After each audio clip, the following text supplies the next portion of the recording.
पिंपरी चिंचवडमध्ये महायुती फिसकटणार असं चित्र पाहायला मिळतंय। नाझीम, धन्यवाद या माहितीसाठी। यानंतर नवी मुंबई महापालिकेत युती फिसकटल्याची बातमी येते।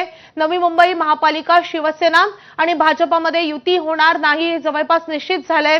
दोन्ही पक्षाच्या नेत्यांनी आपापल्या उमेदवारांना अर्ज भरण्याचे आदेश दिलेत। शिवसेना आणि भाजपमधील उमेदवार आजपासून अर्ज भरायला सुरुवात करणार आहेत। आज रात्री दोन्ही पक्ष आपापल्या उमेदवारांना एबी फॉर्मचं वाटप करणार असल्याचं कळतंय। नवी मुंबई महापालिकेमध्ये एकनाथ शिंदे विरुद्ध गणेश नाईक असा संघर्ष आपल्याला पाहायला मिळतोय।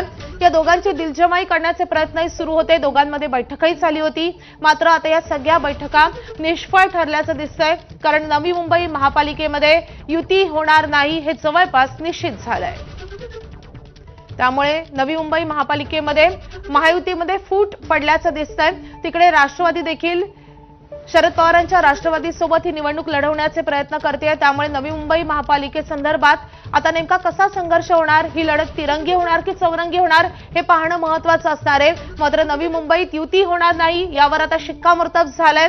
एकनाथ शिंदे हे काही जागांवर ठाम होते, मात्र त्यांची मागणी मान्य झाली नाही आणि अखेर ही युती फिसकटल्याचं समोर येत आहे। शिवसेना आणि भाजपला त्यांच्या उमेदवारांना उमेदवारी अर्ज भरण्यास सांगण्यात येत आहे आणि त्यामुळे नवी मुंबईतही युतीचे फिसकटलंय।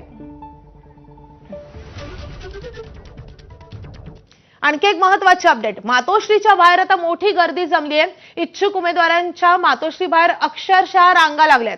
तर मातोश्री बाहेर एबी